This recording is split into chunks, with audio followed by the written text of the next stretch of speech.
Hello guys, நான் உங்கள் ராஜா பேரோன். Follow me Instagram ID Raja பேரோன். Subscribe my channel, support my channel. Click the bell button.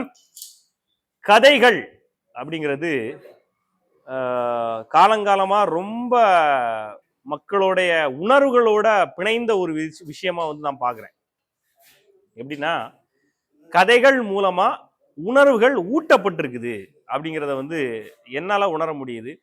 விவேகானந்தருடைய கதையை கூட நம்ம படிக்கும்போது பார்த்தீங்கன்னா அவர் வந்து சின்ன வயசுல அவருக்கு இந்த ஆன்மீகத்தின் மேலேயும் வீரம் செறிந்த விஷயங்கள் மேலேயும் ஆசை வர்றதுக்கு என்ன அப்படிங்கிறத பார்த்தா அவங்க அம்மா அவருக்கு சொல்லி கொடுத்த புராண கதைகள் அப்படிங்கிறத சொல்றாங்க. அதே மாதிரி மகாபாரதத்துல பார்த்தீங்கன்னா அபிமன்யு வந்து அவருடைய வயிற்றுல அம்மாவுடைய வயிற்றுல இருக்கும் போதே சக்கரவியூகத்தை பத்தின கதைகளும் வீரமான கதைகளும் சொல்லப்பட்டதை சொன்னாங்க. இப்படி இப்படி இப்படி நிறைய விஷயங்கள் அதை வந்து சும்மா ஒரு எக்ஸாம்பிளா எடுத்துக்கலாம் வச்சுக்கோங்களேன். ஆனா உண்மையிலேயே கதைகள் வந்து நம்மளுக்கு வந்து உணர்வை கொடுக்குமா? என்ன உணர்வை கொடுக்கும்? அதாவது அன்பா இருக்கிறதுக்கு சில கதைகள், நல்ல குணத்தோட இருக்கிறதுக்கு சில கதைகள், வீரமா இருக்கிறதுக்கு சில கதைகள், பண்பாட்டை மறக்காம இருக்க சில கதைகள்னு நிறைய கதைகள் இருக்கு.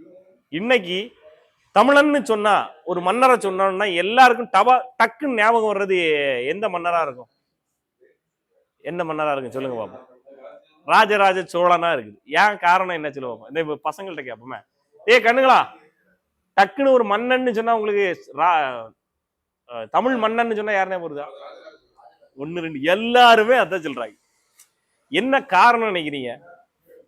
பொன்னியின் செல்வன் அப்படிங்கிற ஒரு நாவல் கண்டினியூவா எழுதப்பட்டு ஒரு 5 பாகங்கள் எழுதப்பட்டு அந்த பாகங்கள்லாம் வந்து வைரல் ஆகி அதை நிறைய பேர் படிச்சு அது இன்னைக்கு வந்து பெரிய ஆக்டர்ஸ் வந்து அதை படமா எடுக்கணும்னு நினைச்சு இன்னைக்கு விக்ரம் போன்ற முன்னணி கதாநாயகர்கள் வந்து அதை நடிச்சு இன்னைக்கு அந்த படம் வெளியே வந்தாலும் இன்னைக்கு பேசப்படுறது என்னவா இருக்குது? ஒரு தமிழ் மன்னன் சொன்னா எல்லாருக்கும் ஞாபகம் வருது எதா இருக்குது? ராஜராஜ சோழனா இருக்குது. வீரமான ஆளு அப்படின்னு சொன்னா டக்குன்னு ஞாபகம் வருது இவங்க எல்லாருக்கும் ராஜராஜ சோழன் தான். ஆனா தமிழ் சமுதாயத்துல அந்த ஒரு மன்னன் தான் இருந்தானா அப்படின்னு கேட்டா கிடையாது. தலை சிறந்த மன்னர்களில் அவரும் ஒருவர். அவரை போன்ற தலை சிறந்த மன்னர்கள் பலர். அதுதான் ரொம்ப முக்கியமான விஷயம். ஆனா அந்த கதைகள் வந்து நமக்குள்ள வைரல் ஆயிட்டா, நமக்குள்ள வந்து ஊட்டப்பட்டுருச்சா அப்படின்னு கேட்டா கிடையாது. இப்ப இன்னைக்கு கேட்டீங்கன்னா எனக்கு ஒரு 2 வீக்ஸா உடம்பு ரொம்ப முடியல. ஓகே, நான் உங்கள்கிட்ட பாக்குற வீடியோஸ் கூட வந்து கண்டினியூவா என்னால வீடியோஸ் பண்ண முடியல. ஒண்ணு, இன்னொன்று சில ஒர்க்ஸ் இருக்குது வெளி இடங்களுக்கு. நான் இங்கேயே இல்லை, ஊர்லேயே இல்லை, ஃபுல்லாக அவுட்டிங், சில ஷூட்டிங்ஸ் அப்படி இப்படின்ட்டு ஃபுல்லாக வெளியில் இருக்கிறேன். இன்னைக்கு நான் வந்திருக்கிறேன், உடனே கிளம்பணும், இந்த வீடியோ முடிச்சுட்டு உடனே கிளம்பணும். ஸோ எதையுமே பார்க்க முடியல, பர்சனல் ஒர்க்ஸ் கூட பார்க்க முடியாமல் ஓடிக்கிட்டு இருக்கேன்னு வச்சுக்கோங்களேன். சில நேரங்களில் நான் துவண்டு போகும்போதும் அதே நேரத்தில் நாம் சில விஷயங்களை ஹெவியான விஷயங்களை செய்யறதுக்கு எத்தனிக்கும் போதும், ஹெவியான விஷயங்கள் நான் எப்படி சொல்லலாம், எடுத்துக்கோ. இப்போ நான் ஹார்ஸ் ரைடிங் பண்றேன்னு வச்சுக்கோங்களேன். ஹார்ஸ் ரைடிங் பண்றது தொடக்கத்துல பண்ணும்போது ரொம்ப பயமா இருந்துச்சு. நான் அதை ஃபாஸ்டா பண்ணேன். ரொம்ப நாள் நான் அதை ட்ரைனிங் பண்ணல, ஃபாஸ்டா பண்ணேன். விழுந்து அட்டி வாங்கி கை கால்லாம் உரைச்சி புட்டியெல்லாம் கலந்து போறதுக்கு அடி வாங்கினேன். அப்பவும் விடலை, அந்த அடியோட மறுபடியும் நான் ஏறி அந்த ஹார்ஸ் ரைடிங்கை கத்துக்கிட்டேன். ஸோ இந்த மாதிரி விஷயங்களுக்கு எனக்கு பூஸ்டப்பா இருந்தது. உண்மையிலே சொல்ல போனா நான் தமிழ் மன்னர்களுடைய வரலாற்றுல படிச்ச அவங்களுடைய கதைகள் தான், அவங்க தான் எனக்கு இன்ஸ்பிரேஷன். அந்த கதைகள், அவங்களுடைய வரலாறுகள் தான் எனக்கு இன்ஸ்பிரேஷனா இருந்துச்சு. ஓகேவா? இது எதுக்குடா இவ்வளவு நேரம் புலம்பிக்கிட்டே இருக்கேன்னா, நீங்க அந்த கதைகளை படிக்கணும். நான் வேற கதைகளை படிங்க நான் ஊக்குவிக்க மாட்டேன். என்னையை பொறுத்தவரை நம்ம இங்க படிக்க வேண்டியது நிறைய இருக்கு. நம்ம தமிழ் மன்னர்களை படிக்க வேண்டியதும், தமிழ் கலாச்சாரத்துல உள்ள கதைகளை படிக்க வேண்டியதும், தமிழ்ல உள்ள அன்பின் சார்ந்த விஷயங்களை படிக்கிறதுக்கும் நிறைய இருக்கு. ஓகேவா? தமிழ் அன்பை கொடுக்கறதுக்கு தாராளமா இருக்கு. அன்பு தாராளமா இருக்குது, ஒழுக்கம் தாராளமா இருக்குது, பண்பு தாராளமா இருக்குது, வீரம் தாராளமா இருக்குது. இதனால முடிஞ்ச அளவுக்கு இல்லை, கண்டிப்பா உங்க குழந்தைகளை நீங்க தமிழ் படிங்க. தமிழ்ல எந்த புத்தகம் கிடைச்சாலும் கொஞ்சம் படிங்க. தமிழ் வரலாறு கிடைச்சா படிங்க. இன்னைக்கு நான் வந்து ஒரு மன்னரை உங்கள்கிட்ட வந்து அறிமுகப்படுத்தணும் அப்படின்னு வந்து நினைக்கிறேன். ராஜராஜ சோழனை வந்து நம்ம வந்து பெருசா சொல்றோம்ல, அதே மாதிரி தென்புல காவல் அப்படின்னு அழைக்கப்பட்ட ஒரு மன்னன். தென்புல காவல், தென்புலத்துக்கே அவன் தான்டா காவல் அப்படின்னு அழைக்கப்பட்ட ஒரு மன்னன். அதே நேரத்துல ஆரிய படை கடந்த பாண்டிய நெடுஞ்செழியன் அழைக்கப்பட்ட அந்த மன்னன். இந்த மன்னனுடைய இன்னொரு பெயர் தான் தென்புலக்காவல். தென்புலத்தை வந்து ஆரியர்கள் கடைசி வரைக்கும் இருக்க வரைக்கும் நெருங்கவே விடாம பாதுகாத்தவன் தான் ஆரிய படை கடந்த பாண்டிய நெடுஞ்செழியன். அந்த மன்னருடைய இன்னொரு பெயர் வந்து தலையலங்கானத்து செருவென்ற பாண்டிய நெடுஞ்செழியன். தலையலங்கானம்ங்கிறது ஒரு ஊரு, ஒரு இடம். அந்த இடத்துல செருவென்ற, செருன்னா என்னன்னா ஆணவம், செருவென்ற பாண்டிய நெடுஞ்செழியன். இது என்ன அப்படின்னா, இந்த பாண்டிய நெடுஞ்செழியனுடைய கதையும் முழுமையான வரலாற கதை வடிவில புனைந்த ஒரு புத்தகமும் இருக்குது. மூங்கில் கோட்டை அப்படிங்கிற ஒரு புத்தகம் இருக்கு. கண்டிப்பா நீங்க எல்லாம் அதை வாங்கி படிக்கணும். உங்க குழந்தைகளையும் படிக்க வைங்க. நம்ம எத்தனையோ விஷயங்களை படிக்கிறோம். அதுக்கு இடையில் வந்து இந்த விஷயங்களை நம்ம படிக்கும் போது என்ன கிடைக்கும் அப்படின்னா, நமக்குள்ள ஒரு பூஸ்டப் கிடைக்கும். உண்மையிலேயே இந்த விஷயங்கள் நம்ம படிக்கக்கூடிய இந்த நம்மளுடைய வரலாறு, நம்மளுடைய இலக்கியங்கள் வந்து நமக்குள்ள ஒரு பூஸ்டப்பை கொடுக்குங்கிறது என்னுடைய ஆழமான நம்பிக்கை. ஸோ கண்டிப்பா படிங்க. அந்த மூங்கில் கோட்டைங்கிற புத்தகத்துல பாண்டிய நெடுஞ்செழியனை வந்து அந்த அவருடைய வெற்றி கதையை அழகா புனைஞ்சு கொடுத்துருக்காங்க.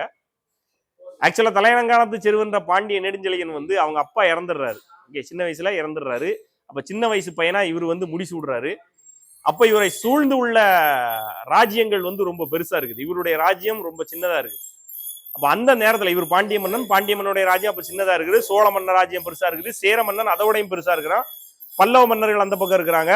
இப்படி ஒரு 7 ராஜ்யங்கள், ஒரு 7 ராஜ்யத்து மன்னர்கள் ஒன்னா கூடி மொத்தத்துல பாண்டிய நெடுஞ்செழியன் அந்த பையன், சின்ன பையனை போட்டு தள்ளிட்டு அந்த ராஜ்யத்தை நம்ம பிடிச்சிக்கலாம், ஓகே சின்ன பையன் தானே அப்படின்னு நினைக்கிறாங்க. எதனால இதை நான் மெயினா சொல்றேன் அப்படின்னா, சத்ரபதி வீர சிவாஜி மராட்டியத்தின் சிங்கத்தை நீங்க கேள்விப்பட்டிருப்பீங்க. அந்த சிங்கம் எனக்கும் அவர் ஒரு இன்ஸ்பிரேஷன் தான். அந்த சிங்கம் ஒரு 14 வயசுல வந்து அரியணை ஏறிச்சு. அந்த சிங்கம் செய்த விஷயங்கள் வந்து ஏராளம். அதே போல இங்க வந்திருங்க. அங்க மட்டுமே நம்ம பேசிட்டு இருக்கோம். ஆனா இங்க நம்ம தமிழ் மன்னர்கள் அதை விட நல்லா இருந்திருக்காங்க. அவங்கள பேசப்படவில்லைங்கிறது தான் என்னுடைய வருத்தம். அவங்கள பேசக்கூடாதுன்னு கிடையாது, இவங்கள பேசணுங்கிறது என்னுடைய வருத்தம். இவங்களை தெரிஞ்சுக்கணும், அதுக்காக சொல்றேன். அப்போ 7 பேரும் ஒரே நேரத்துல போர் எடுத்து போய் அடிச்சு மொத்தமா காலி பண்ணிட்டு தரமட்டமாக்கிட்டு வந்துருவோம் அப்படின்னு முடிவு பண்ணிட்டாங்க. முடிவு பண்ணி போர் வந்து எங்க நடத்தப்படுது அப்படின்னா, தலையலங்கானம் அப்படிங்கிற இடத்துல நடத்தப்படுது. 7 நாட்கள் என்னவோ அந்த போர் வந்து தொடருது. 7 மன்னர்களையும் அந்த 17 வயது பையன் 7 மன்னர்களையும் ஒரே போரில் தோற்கடிக்கிறான். எப்படி? 7 மன்னர்களுடைய தலை, 7 மன்னர்களும் ஆணவம் தானே, சின்ன பையன் ஒரு ஆளா அப்படின்னு நினைச்சுதானே வர்றாங்க. அந்த 7 பேர் 7 ராஜ்யங்களின் படையையும் ஒரு இடத்துல தோற்கடிச்சு அந்த ஆணவத்தை மொத்தமா அழிச்சதுனால அவனுடைய பட்ட பெயர் தலையலங்கானத்து செருவென்ற பாண்டிய நெடுஞ்செழியன் அப்படிங்கிற பெயர் பெற்றான். ஓகே, அவன் தான் அதுக்கு பிறகு ஆரியப்படை வந்து தென்னகத்தை அடிச்சிடணும், தென்னகத்துக்குள்ள வந்துடணும்னு எவ்வளவோ ட்ரை பண்ணுது. எவ்வளவு தூரம் வரணும்னு அவனுக்கு நினைச்சாலே இங்க இருந்து போய் அட்டி. எப்பவுமே நம்ம தென்னகத்துக்கு முன்னாடி அந்த யாருமே நுழையாத அளவுக்கு ஒரு படையை நிறுத்தி வச்சிருந்தாங்க. தென்னகத்துக்குள்ள ஆரியர்கள் வந்துடக்கூடாதுங்கிறதுல ரொம்ப ஸ்ட்ராங்கா இருந்திருக்கு. அந்த அளவுக்கு பலம் வாய்ந்த ஒரு மன்னன். அவருடைய கதை வந்து எப்பவுமே எனக்கு அப்பப்போ என் மனசுக்குள்ள ஓடிக்கிட்டே இருக்கும். இப்படி இருந்திருப்பான்டா வீரம் செறிந்தவன் அப்படிங்கிற அந்த இது வந்து எனக்குள்ள ஓடிக்கிட்டே இருக்கும். ஓகே, ஸோ இந்த மாதிரி கதைகளை நாம வந்து படிக்கணுங்கிறது என்னுடைய ஆசை. நான் படிச்ச விஷயங்களை தெரிஞ்சுக்கிட்ட இந்த என்னுடைய தமிழ்ல உள்ள விஷயங்களா, தமிழ் உணர்வுகள் சார்ந்த விஷயங்களா உங்க கூட அப்பப்போ பகிர்ந்து கொண்டு இருக்கிறேன். இன்னைக்கு இதை பகிரணும்னு நினைச்சேன், பகிர்ந்து கொண்டேன். அந்த மூங்கில் கோட்டைங்கிற புத்தகத்தை வாங்கி படிங்க. உண்மையிலேயே அதுல வந்து ஒரு காதல்னு சொல்லப்பட்டிருக்கும். அருமையான அந்த காதல் நல்லா இருக்கும். காதல்னா என்ன? ஓகே, காதல் அப்படிங்கிறது வந்து இன்னைக்கு நான் சொல்றோம்ல, சகோதரர்களுக்கும் சகோதரிகளுக்கும் காதல்னா என்ன, அது எப்படிப்பட்ட ஒரு உணர்வு பூர்வமான விஷயம் அப்படிங்கிறத நம்ம தமிழ் படிச்சா அனுபவிக்கலாம். தமிழ் படிச்சா காதல் எப்படி இருக்கும் அப்படிங்கிறத அனுபவிக்கலாம். பண்பு எப்படி இருக்குங்கிறத அனுபவிக்கலாம். அன்பு எப்படிங்கிற இருக்குங்கிறத அனுபவிக்கலாம். வீரம் எப்படி இருக்குங்கிறத அனுபவிக்கலாம். ஓகேவா? ஓகே, தமிழ் என்னைக்குமே சிறந்ததுதான். தமிழ் என்றும் வாழ்க. தமிழ் மொழியை வந்து